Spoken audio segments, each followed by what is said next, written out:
ఒక అంశం, భవిష్యత్తులో మానవ మేధస్సు శ్రమతో వచ్చే ప్రొడక్షన్ ఎంత, అలాగే మానవ శారీరక శ్రమతో వచ్చేటువంటి ప్రొడక్షను, లేదా రోబోట్లు, ఇంకా ఆర్టిఫిషియల్ ఇంటెలిజెన్స్, వీటి ద్వారా వచ్చేటువంటి ప్రొడక్షన్ ఎంత అనేటువంటిది ఒక చర్చ జరుగుతుంది సార్.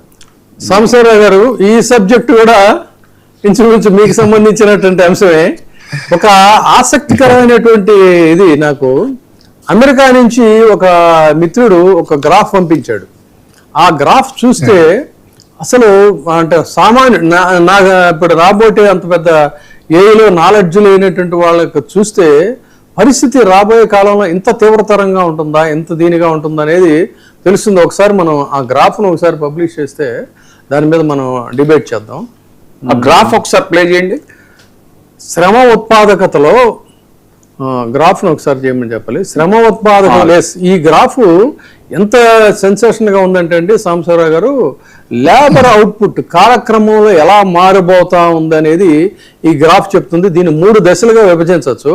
2030కి ముందు ప్రాథమికంగా అంటే ప్రధానంగా ఉండేటువంటి హ్యూమన్ ఇది రిసోర్సు, అదేమో డార్క్ బ్లూలో ఉంది చూడండి. అక్కడ ఆ డార్క్ బ్లూలో ఉన్నది ఏంటంటే అంతకు ముందు ఉన్నటువంటి ఇది.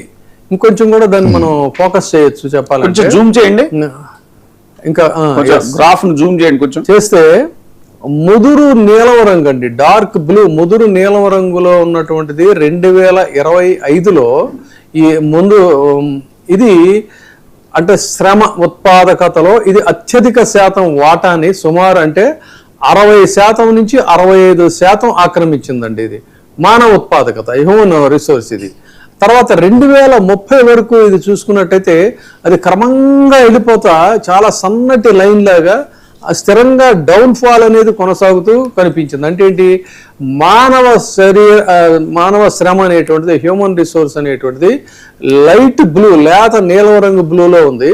అంటే దీని వాటా ఎక్కడ దాకా వెళ్ళిందంటే 30 నుంచి 35% వరకు ఉందండి. అక్కడికి వచ్చేసరికి అంటే దశాబ్దం గడిచే కొద్దీ ఇది నెమ్మదిగా ఆ డౌన్ ఫాల్ అనేది కంటిన్యూ అవుతా వచ్చింది. ఇక రోబోట్లు అండ్ ఏఐ, రెడ్ ముదురు కలర్ ఉంది కదా, ఆ ముదురు రంగు ఎరుపు ఏంటి అన్నట్లయితే రోబోట్స్ అండ్ ఏఐస్ అన్నమాట.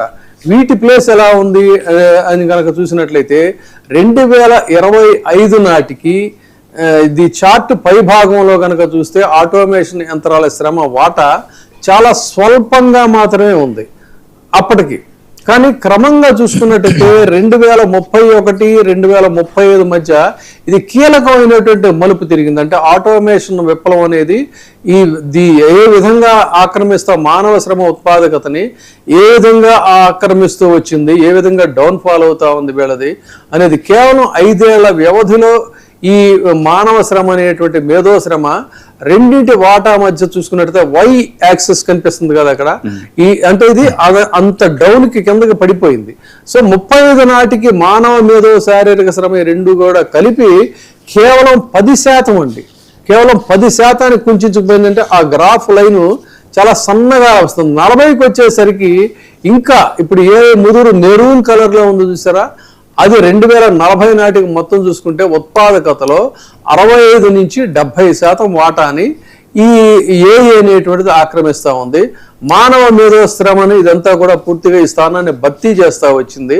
ఇది క్రమంగా ఏంటంటే హ్యూమన్ రిసోర్స్ అనేటువంటిదేమో ఆ రకంగా సన్నగా డౌన్ అయిపోతూ వచ్చినటువంటి పరిస్థితి అండి. అంటే ఏంటి, ఈ డిజిటల్ వర్క్స్ కానీ ఇవన్నీ కూడా రోబోట్సే పనిచేస్తాయి. ఇంకా ఆశ్చర్యకరమైనటువంటి అంశం చేస్తాను నేను మీకు. అసలు ఇంతమంది ఎంప్లాయీస్ ఉండాలా అక్కర్లేదా, వీళ్ళని ఎలా తీసేయాలి, ఎంతమంది తీసేయాలి అనేది కూడా ఏఐ చెప్తుందంటండి.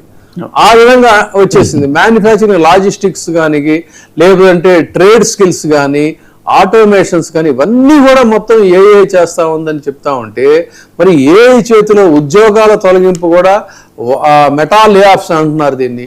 ఈ లే ఆఫ్స్ని కూడా ఆర్టిఫిషియల్ ఇంటెలిజెన్స్ డిసైడ్ చేస్తుందంటే మానవ జీవితం సులభతరం అవుతుందా, దుర్భరం అవుతుందా, కార్పొరేట్ రంగంలో ఈ యొక్క స్కిల్డ్ వర్కర్స్ యొక్క పరిస్థితి ఏంటి, భవిష్యత్తు ఏంటి, వీళ్ళ జీవితాలు ఏమైపోతాయి అనేది ఇదంతా కూడా ఆందోళన కలిసింది. ఇంతకుముందు కూడా మనం దీని మీద ఒకసారి డిబేట్ చేస్తే దానికి వాళ్ళు చెప్పింది ఏంటంటే మీలాంటి అనుభవజ్ఞులే కొంతమంది అన్నది ఏంటంటే లేదు లేదు అదే ఉండదు, అది కొన్నాళ్ళకే ఈ 3 నెలల ముచ్చటే మళ్ళీ ఇది వస్తుంది, చాలా కంపెనీలు మళ్ళీ వెనక్కి వస్తున్నాయి అన్నారు. కానీ ఇప్పుడు నేను చెప్పింది ఇది లేటెస్ట్ గ్రాఫ్ అండి, ఇప్పుడు నేను చూపించింది. సో ఈ గ్రాఫ్ ప్రకారంగా చూసుకున్నట్టయితే మాత్రం మరి ఈ ఏఐ విప్లవం అనేది వచ్చినట్టయితే ఇంకా చాలా వరకు కూడా మరి ఈ ఉద్యోగాలు అనేటువంటి వాటిని అంటే కొంతమంది ఇంకా చెప్పాలంటే పచ్చిగా ఈ టెకీలు అందరూ కూడా క్రాస్ రోడ్స్లో నిలబడాల్సిన పరిస్థితి వస్తుందా అని ఆందోళన కలుగుతుంది. సో దీని మీద మీరు ఒకప్పుడు ఈ టెక్ రంగంలో కూడా మీరు ఉన్నటువంటి వాళ్ళు, అమెరికాలో చాలా కాలం మీరు అవన్నీ దగ్గర నుంచి పరిశీలించినటువంటి వాళ్ళు. సో 26 మంది ఉద్యోగులు ఒక పిటిషన్ కూడా దీని మీద దాఖలు చేశారని చెప్పని కాలిఫోర్నియా ఫెడరల్ కోర్టులో చెప్తా ఉన్నారు. సో దాట్ ఏంటంటే ఈ గ్లోబల్ వర్క్ ఫోర్స్ అనేటువంటి ఒక 10% అంటే దాదాపు 8,000 మంది ఉద్యోగులు, 8,000 మంది ఉద్యోగుల వీళ్ళని తొలగిస్తుంది అని తెలుస్తుంది. ఇంకా చాలా ఇలాంటివన్నీ కూడా ఉన్నాయండి. అదే ఈ తొలగింపులో మానవ పర్యవేక్షణ లేకుండా అదే చెప్తున్నా. అదేం చేస్తుందంటే వీళ్ళు ఎప్పుడు వచ్చారు దాని డేటాను బట్టి లేదంటే వాళ్ళు చేసే కోడింగ్ ని బట్టి దీన్ని బట్టి చేస్తుంది. కానీ వాళ్ళు ఏదైనా వ్యక్తిగత అవసరాల మీద లీవ్ తీసుకున్నా లేదంటే పండగలు పబ్బాలు ముఖ్యంగా భారతీయులు ఆ ఆస్పెక్ట్ లో ఉన్న వాటిని అది కన్సిడర్ చేయట్లేదంట. అదే వీక్షకుల కోసం మళ్ళీ చెప్తున్నానండి, ఏ అనేది వచ్చిన తర్వాత టెకీ రంగంలో ఇప్పుడు మనకు అక్కడ కనిపిస్తున్నటువంటి గ్రాఫ్ ఏంటంటే బ్లూ రంగులో ఉన్నదేమో ప్రారంభ దశలో అంత పెద్ద మొత్తంలో ఉన్నది క్రమంగా డౌన్ ఫాల్ అవుతా వచ్చేసింది. అంటే అంతమంది ఎంప్లాయీస్ పనిచేస్తున్నది క్రమంగా తగ్గిపోతా వచ్చింది. ఏ అనేది ముందు అక్కడ మెరూన్ కలర్ లో స్టార్ట్ అయింది, అంత పెద్ద స్థాయిలో ముందు చిన్న స్థాయిలో మొదలయ్యి క్రమంగా అక్కడ అంత పెద్ద ప్లేస్ని ఆక్యుపై చేసింది. మళ్ళీ కిందకు వచ్చేసరికి ఈ హ్యూమన్ రిసోర్స్ తగ్గిపోతా ఉంది, ఏ అనేది పెరుగుతూ ఉందంటే ఎంత దారుణంగా ఈ వ్యత్యాసం అనేది కనిపిస్తుంది. కాబట్టి దీని మీద మీ ఎక్స్పర్ట్ ఒపీనియన్ ఏంటి అనేది కొద్దిగా మీరు చెప్పండి.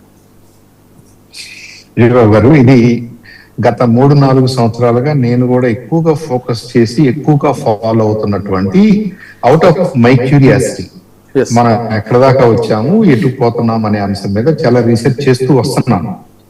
ఆ విజ్ఞాన యూనివర్సిటీ